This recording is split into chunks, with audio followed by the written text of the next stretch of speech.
Hello, what's the crack? What's the story? Welcome back to the channel. Today we're checking out some more Enfield. Absolute funny geezer.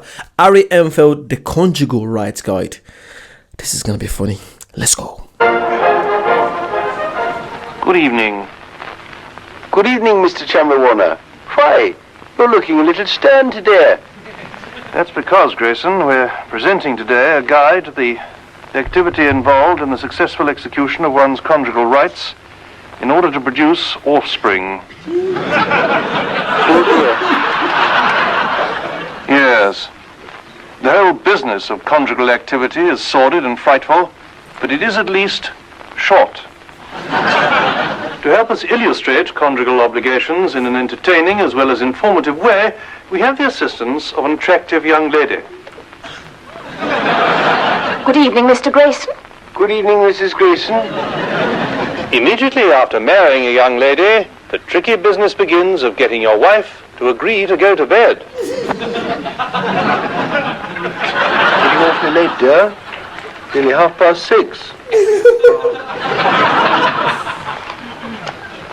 Is it time for Peter Rabbit and his Mrs. Tiggy Winkle to go up the wooden hill to Bedfordshire? For Weary Willie to take his tired Tim down the yellow brick road to Slumberland? For Pooh to lead his little piglet through the land of Nod and into the arms of the Sandman? Never, never, never attempt to use strong language in front of a lady in this manner. It's indecent. Given time, an atmosphere will flourish in which the conditions for conjugal unpleasantness will become possible. Happy, darling? Yes, darling. Splendid. The more foreign-minded of you might even consider sharing a bed. Remember, before you start, it's not only a stiff upper lip you're looking for. How to maintain not only a stiff upper lip. Number one, visual assistance. It may be of some help to use an assistance of a visual nature in order to encourage the gentleman's not only a stiff upper lip. Here's a photograph of the Duchess of Arbroath without a hat on. Most invigorating! Number two, stimulating chat. For some partners may find it invigorating to indulge in talk of a stimulating nature during the act of unpleasantness itself. A most stimulating chat on the home service earlier this evening, Mrs. Grayson. Most stimulating indeed, Mr. Grayson. Who would have thought the Princess Alice bred golden retrievers? And now that you are invigoratingly stimulated, you're ready for the act of frightfulness itself. Now it's time to have a stiff drink and get on with the ugly business in hand.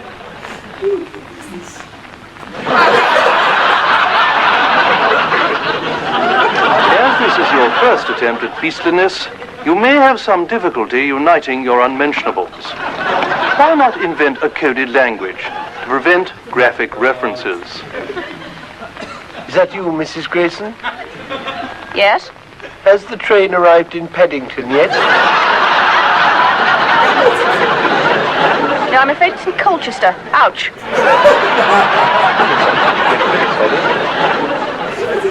A few final points.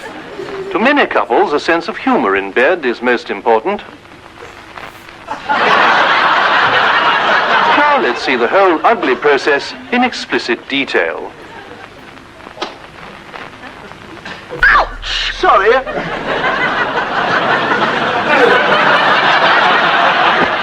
So there you have it. Next week, how to achieve conjugal unpleasantness in the poorer countries of the world where the women will... for a potato. What the fuck, man? Oh my days. Who comes up? Yo, how does Enfield come up with this? Like every single time I feel like, I've got to the underbelly of, British comedy. But then it's a massive rabbit hole. There's always more British comedy. And I'm absolutely loving it every single time. Make sure you subscribe if you want to see this every single time. Yeah, I'm doing loads of comedy for you guys. I'm doing Phoenix Night. I'm doing Thunder Ted. I'm doing all these little shows. I'm doing Mickey Flanagan, Lee Evans. There's loads on Patreon that's not available on YouTube. Yeah, if you want to support me, check out the Patreon, check out my membership, and subscribe, like, comment. There's so much I'm telling you to do. But just like. Thank you. And now I'll see you guys very soon. Bye-bye.